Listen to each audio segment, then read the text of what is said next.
అందరికీ శనార్థులు మంచిగున్నారులా. నేను వచ్చేసిన ఇయాల సుతం జబర్దస్త్ వార్తలు పట్టుకొచ్చిన. ఇంకెందుకు ఆలస్యం, మొదలు పెద్ద వార్తలు చూద్దాం పారి. మింగినట్టే అయిందట పెద్ద పాము, జనాలను గోస పెడుతున్నదట కాంగ్రెస్. చెప్పినే అన్ని చేసిండట పనులు, రేవంత్ సారు చెప్పిండు మస్తు నిజాలు. కోదండరాం సారుకు రేవంత్ సారు షాకు, నేనే కరెక్ట్ అంటుండు చదువుల మంత్రి కొలువుకు. కోమటిరెడ్డి సారు మాట అయినని సీఎం, పాత తిట్లు మనసులో పెట్టుకున్నాడేమో అంటుండ్రు జనం. పోల్ పెట్టి పరేషాన్ల పడ్డారు సర్కారోళ్ళు, అయినోళ్ళు కానోళ్ళు తిడుతుండ్రు తిట్లు. రాష్ట్రంలో రాజకీయాలు మంచి జోరు మీద ఉన్నాయి. కేసీఆర్ రావాలని పబ్లిక్ అడుగుతున్నారు. ఏడాదిలోనే కాంగ్రెస్ వాళ్ళు మోసం చేసిండ్రని కారు పాటోళ్ళు అంటున్నారు. కేసీఆర్ బయటికి ఎందుకు వస్తలేడని కాంగ్రెస్ వాళ్ళు అడుగుతున్నారు. మరి అందరూ అడుగుతున్నారని ఇన్నడో ఏమో గాని రానే వచ్చిండు, 4 తూటాలు పేల్చిపోయిండు. కేసీఆర్ సారు నమస్తే. రాష్ట్రంలో రాజకీయాలు గరం మీద ఉన్నాయి, మీరేమో ఇన్నొద్దులకు వచ్చిండ్రు. అసలు రాష్ట్రంలో ఏమైతున్నదో చూస్తున్నారా లేదా? సరే, నేను గంభీరంగా మౌనంగా చూస్తున్నా. నేను కొడితే వట్టి కొట్టు నాకు అలవాట్లేదు. ఓహో, అన్ని చూస్తూనే ఉన్నట్టున్నారు సారు. మరి కాంగ్రెస్ వాళ్ళ ఏడాది పాలన మీద ఏమంటారు? అందులోకి 2 ముస్లిం సోదరులు వచ్చారు. కరెంటు కోతలు 30, మంచినీళ్ళు సరికొత్తలు, కైలాసం ఆడలు పెద్ద పంపించినట్టు అయింది.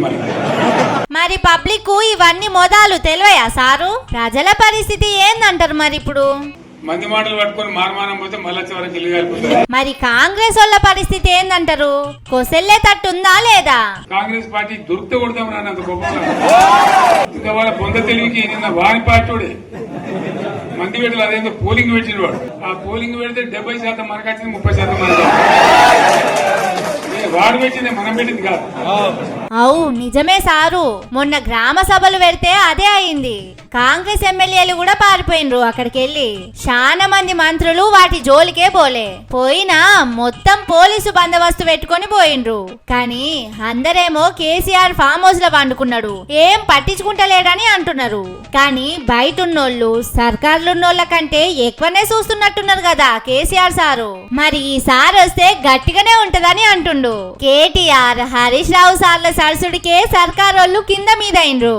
మరి ఇప్పుడు పెద్ద మనిషి రంగంలోకి దిగుతున్నాడంటే రాజకీయం గట్టిగానే ఉండేటట్టున్నది.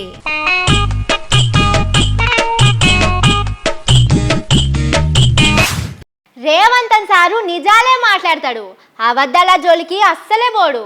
సారుకు అబద్ధాలంటే తెలివై పానం పోయినా సారు అబద్ధం మాట్లాడాడు. అవసరమైతే తొక్కుకుండా పోతాడు కానీ అబద్ధం మాత్రం చెప్పడు. అందుకే ఇయాల కూడా మస్తు నిజాలు చెప్పిండు. మనం కూడా చూద్దాం పారి. చలో షురూ చేయండి. చివరికి రైతు బంధు పథకాన్ని కూడా ఇవ్వకుండా ఎన్నికలను అడ్డం పెట్టుకొని పారిపోతే నేను ముఖ్యమంత్రిగా బాధ్యత చేపట్టిన ఎంబడే 7,625 కోట్ల రూపాయలు 3 నెలల్లోనే రైతు భరోసా పథకం రైతు ఖాతాలో వేసిన. నిజమే సారు.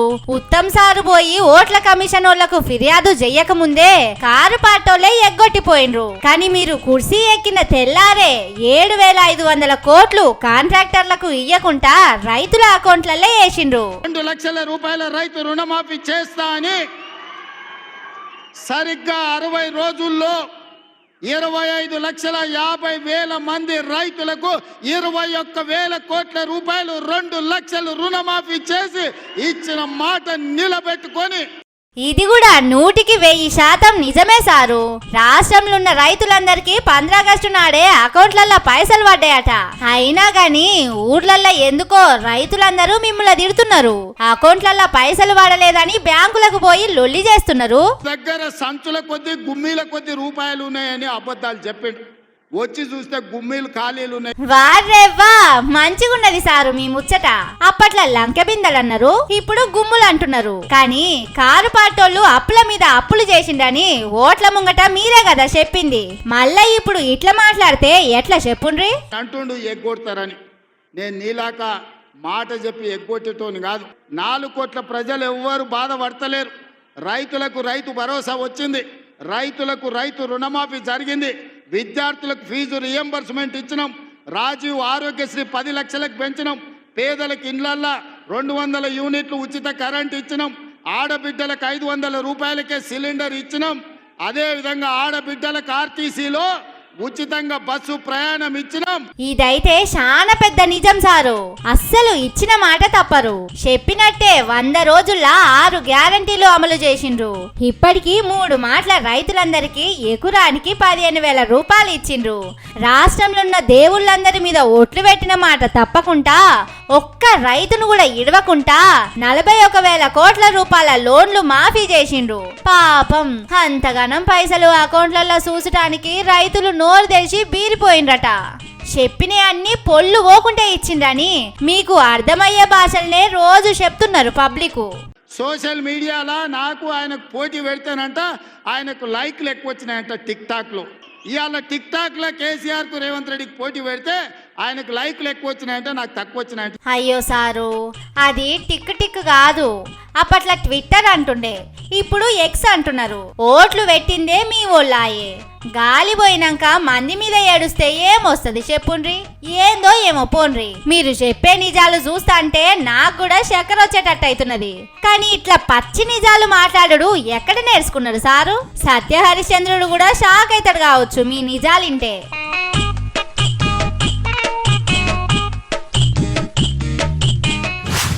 పాపం కోదండరాం సారును చూస్తే మస్తు బాధ అవుతున్నది. సారు ఎంత మంచోడుండే, తెలంగాణ కోసం కొట్లాడిండు. అటెనక రేవంతన్ సారుల సర్కార్ వచ్చటానికి కూడా మస్తు పని చేసిండట. కానీ ఇట్లా చేస్తారనుకోలేదుల్లా. అంత పెద్ద మనిషికి ఇట్లా మోసం చేస్తారా? పాపం కోదండరాం సారును నమ్మించి నడిషర్ల ముంచినట్టే చేస్తున్నాడట రేవంతన్ సారు. కుర్సీ ఎక్కంగానే ఎమ్మెల్సీ చేస్తానని చెప్పి షానొద్దుల దాకా ఇయ్యలేదని మస్తు బాధపడ్డాడు. లాస్ట్ కు కొలువు ఇచ్చినా గాని సారు సంతృప్తిగా లేడట. మంత్రి కొలువు వస్తుందని దగ్గరోళ్లకు చెప్పుకున్నాడట. నేను చదువు చెప్పే పంతులును కాబట్టి నాకు చదువుల మంత్రే ఇస్తారని ఎమ్మెల్సీ కాకముందు నుంచే చెప్పుకున్నట సారు. కానీ చూడుండ్రి రేవంతన్ సారు ఎంత పని చేసిండో. విద్యాశాఖ మీద ప్రత్యేకమైన శ్రద్ధ పెట్టాలి అని విద్యాశాఖను ముఖ్యమంత్రిగా ఉన్నది నా దగ్గరే పెట్టుకున్నా. ఇంకొక మంత్రికి ఇస్తే వాళ్ళు ఎలా వ్యవహరిస్తారో, ప్రాధాన్యత ఏ విధంగా ఉంటుందో. చదువుల శాఖ వేరేటోళ్ళకిస్తే మంచిగా చేస్తారో లేదోనని ఆయన దగ్గరనే పెట్టుకున్నాడట. అంటే ఇక ముంగట కూడా ఏరేటోళ్లకు ఇచ్చేది లేదని చెప్పకనే చెప్తున్నాడు అన్నట్టు. అంటే కోదండరామరెడ్డి సారు ఆశలన్నీ గంగపాలైనట్టే. పాపం నమ్మిచ్చి ఇట్లా చేసుడు కరెక్టేనానుల్లా? కోదండరాం సారు ముచ్చట సరే గాని మీరు మాత్రం చదువుల మంత్రిగా మస్తు పని చేస్తున్నారట కదా సారు.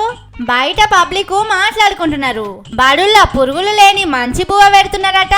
పొలగాన్లు దావకాన్ల వర్తనే లేరట. గురుకులాలు చాలా మంచిగైనాయట. పొలగాన్ల పానాలకు ఏమైతలేదట. పొలగాన్లను గురుకులాల్లో షరీక్ చేస్తామని అమ్మా నాయనలు లైన్లు పడుతున్నారట.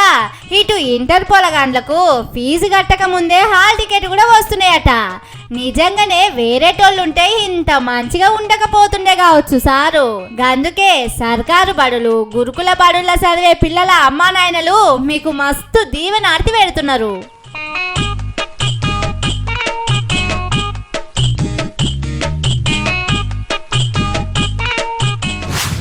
ఒక్క పార్టీలోనే ఉండి ఒకల మీద ఇంకొకరు దుమ్మెత్తి పోసుకునే పార్టీ ఏదైనా ఉన్నదంటే అది కాంగ్రెస్ పార్టీ. అధికారంలో ఉన్నా లేకున్నా అందరూ ఒక్క మాట మీదనైతే నిలబడరు. ఒకల మాటకు ఇంకొకల చేతకు పొంతనే ఉండదు. ఇప్పుడు బయటికి చూస్తే బాగానే కనిపిస్తున్నది కానీ మంత్రి కోమటిరెడ్డి ఓట్ అంటే ముఖ్యమంత్రి ఇంకోటి చేస్తున్నాడు. ఎడ్డమంటే తెడ్డమన్నట్టే అవుతున్నది పోన్రి కాంగ్రెస్ పార్టీలా. కొత్తపేట దావకాన మీద అప్పట్లో కోమటిరెడ్డి వెంకటరెడ్డి సారు ఏమన్నాడు? ఎవరైనా ఇంత ఎత్తు కడతారా, ఇన్ని అంతస్తులు పెడతారా, ఆయంత కరెంటు పోతే ఎట్లనని మాట్లాడిండు. 10-20 అంతస్తుల బిల్డింగ్ల దావకాన పెడితే రోగంతోని నొప్పితోని మీదికి ఎట్లా పోతారని మస్తు కోపం చేసిండు. కానీ ఇక చూడుండ్రి ఇవాళ ముఖ్యమంత్రి రేవంతన్ సారే పోయి ఉస్మానియా దావకానకు బంగులా కట్టడానికి శంకుబండ వాతిండు. దీన్ని 12 అంతస్తులతోని కడుతున్నారట. వెంకటరెడ్డి సారు మీరన్నదే బరాబర్ అనుకుందాం జరసేపు. మరి ముఖ్యమంత్రి రేవంత్ రెడ్డి చేస్తున్నది ఏంటిది సారు? ఉస్మానియా దావఖానా కూడా అట్లనే కడుతున్నారు కదా.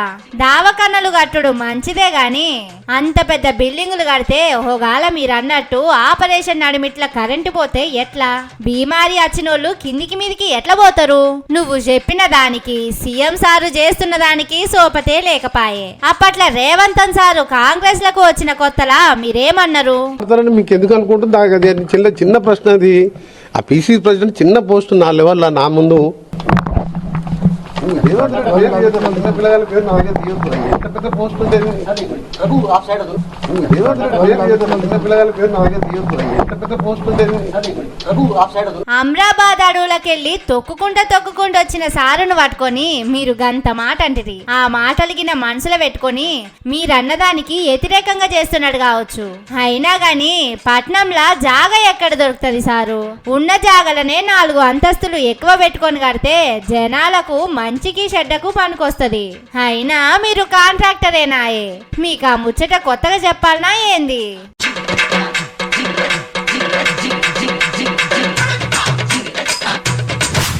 కత్తి పట్టినోడు కత్తితోనే పోతాడని అంటుంటారు కదా.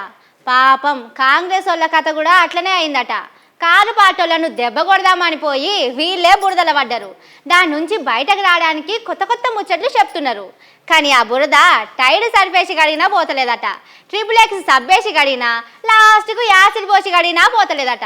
పాపం అలా గోసేందో అరుచుకుందాం పారి. భస్మాసురుడు ఆయన చెయ్యి ఆయన నెత్తిలో పెట్టుకున్నట్టే అయిందట కాంగ్రెస్ వాళ్ళ కథ. ఫామ్ హౌస్ పాలన కావాలనా, ప్రజల వద్దకు పాలన కావాలనా అని నిన్న సోషల్ మీడియాలో పోలింగ్ పెట్టిండు కదా. పబ్లిక్ అందరేమో కారు పాటోళ్ళకే ఓటేసే వరకు దేశం అంతటా గాలిపోయింది. దాని నుంచి బయటపడడానికి కొత్త ముచ్చట్లు చెప్తున్నారట. కారు పాటోళ్లను ఇరికించడానికే ఓట్లు పెట్టినాం, వాళ్ళు దొంగోట్లు వేసేసిండ్రు, సోషల్ మీడియాలో మనుషులను పెట్టి ఓట్లేయించిండ్రని చెప్తున్నారట. జరసేపు అదే నిజం అనుకుందాం. కానీ కారు పాటోళ్లకు బురద అంటిందని చెప్పటానికి మీరు నెత్తిలో బురద పోసుకున్నాడు ఎందుకు సార్లు? డైరెక్ట్ గా చెప్తే అయిపోతుంది కదా. వాళ్ళు తప్పు చేసిండని చెప్పటానికి మీరు మీ పార్టీనే పనంగా పెడతారానుల్లా. కారు పార్టీ పరువు తీస్తామని కారడ్డాలతోటి ఓట్లు పెట్టి దేశమంతటా మీ గాలి తీసుకుంటుంది. ఇప్పుడు వాళ్ళు దొంగోట్లు వేసిండ్రా మంచోట్లు వేసిండ్రా అనేది ఎవరు చూస్తారు? వాళ్లకు ఎక్కువ ఓట్లు వచ్చినాయి, మీకు తక్కువ ఓట్లు వచ్చినాయి అనేదే చూస్తారు కదా. కానీ అధికారంలోకి వచ్చి ఏడాది కాబట్టే ఇప్పుడు ఇసొంటి ఎందుకు చెప్పుండ్రి? ముంగట పంచాయతీ ఓట్లుండే, ఇట్లా మీ నెత్తిల మీరే చేయి పెట్టుకుంటే ఓట్లు ఎవలేస్తారు? షెర్ల నీళ్ళన్నీ పోయి చెరువెనక పడ్డాక ఉపయోగం ఏముంటది?